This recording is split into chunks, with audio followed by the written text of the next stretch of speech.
दहेज में सामान चाहिए। एगो समधी अगुआ से कहे छो कि हमरा पैसा कौड़ी गाड़ी घोड़ा कुछ न चाहिए, अना हमरा के पक्का के मकान चाहिए। एक के शर्त बा, एक शर्त रही औ का रही गाना के माध्यम से, ना दहेज में सामान चाहिए हो ना ही पक्का के मकान चाहिए। सुना अगुआ महान बटे के अरमान समधिनिया जवान चाहिए। सुना अगुआ महान बटे के अरमान समधिनिया जवान चाहिए। सुना अगुआ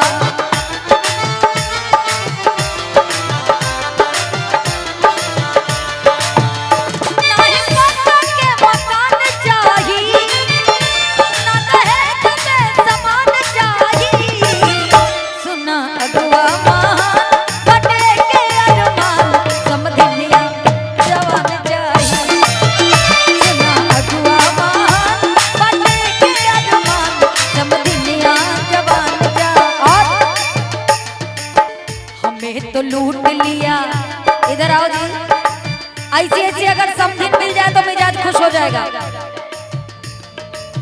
हमें तो लूट लिया मिलके हुस्न वालों ने, हमें तो लूट लिया मिलके हुस्न वालों ने, गोरे गोरे गालों ने, काले काले बालों ने, गोरे गोरे गालों ने। इधर आ जाइए, रुको भैया। हमें तो लूट लिया, यहाँ के लोगों को लूट ली है ये, इन्हें तो लूट लिया मिलके बंगाल वालों ने,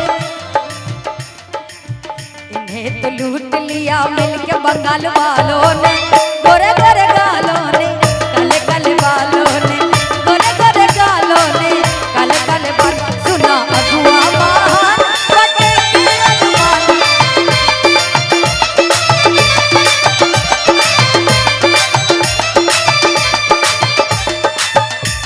और कहा तरी, अच्छा हाँ बजा दीजिए, बजे बजे।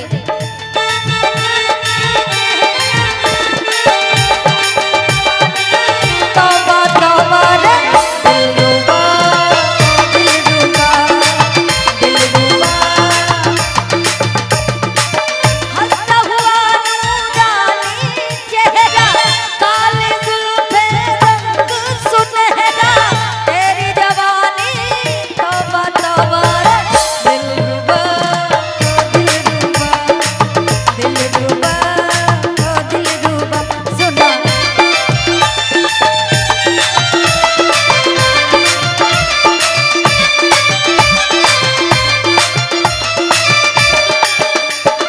और समधी कहा तारे अपना समधी से,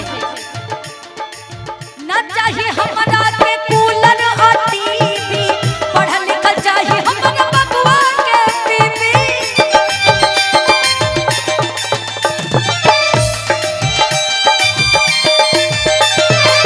ना चाहिए हमरा के कूलर और टीवी, पढ़ल लिखल चाहिए हमरा बबुआ के बीबी, पढ़ल लिखल चाहिए हमरा बबुआ के।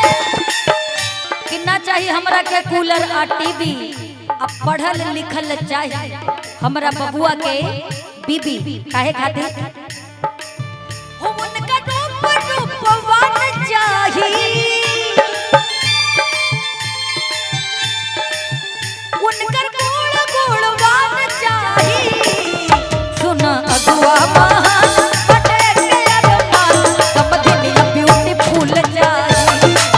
सुना अगुआ महान बटे के अरमान समधिनिया ब्यूटीफुल चाहिए।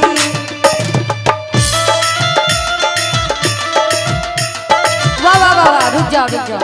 अच्छा समधी अगुआ से कहा तेरे मालूम बका, तुम तो धोखेबाज हो, वादा करके भूल जाते हो। तुम तो धोखेबाज हो, वादा करके भूल जाते हो। रोज रोज तुम जो सनम ऐसा करोगे, रोज रोज तुम जो सनम ऐसा करोगे, हम रूठ जाएंगे तो लगे देखो अगर हम रूठ जाएंगे तो फिर हाथ मलते रह जाओगे। अपनी जो बिटिया है ना, जो अगुआ राम, रखे ही रह जाओगे क्या? अरे तुम तो, अगुआ कहता है क्या, तुम भी बड़े चालाक हो, मुस्कुरा के दिल जलाते हो। तुम भी बड़े चालाक हो, मुस्कुरा के दिल जलाते हो। बार बार तुम जो सनम ऐसा करोगे, बार बार तुम जो सनम ऐसा करोगे, हम जो रूठ जाएंगे तो आह भरोगे।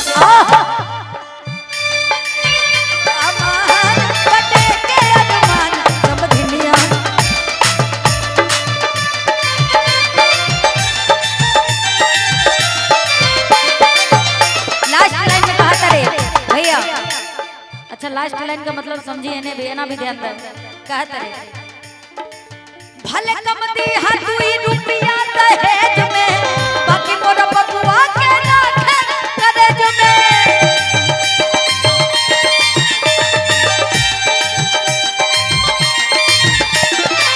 भले कम दी हाथुई रुपया दहेज में, बाकी मोरा बबुआ के राखे करेज में, बाकी मोरा बबुआ के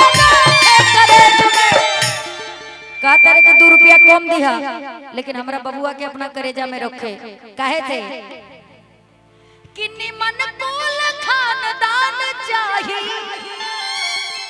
आगे छोड़िए ना, हो ये गोसाली से आन चाहिए। कहता रे हमके समधिन जवान चाहिए, लेकिन हमारा बबुआ के गोसाली से आन चाहिए। आखिर मजाक वजाक केकरा से करी भाई? कि निमन कुल खानदान चाहिए, एगो साली से आन चाहिए। आवा कैसे के सुना अगुआ मान बटे गोर मान समधिनिया जवान चाहिए। सुना अगुआ मान बटे गोर मान समधिनिया जवान चाहिए। सुना अगुआ मान बटे अनुमान समधिनिया जवान चाहिए। सुना अगुआ मान बटे अनुमान समधिनिया जवान चाहिए। सुना अगुआ मान बटे अनुमान समधिनिया जवान चाहिए।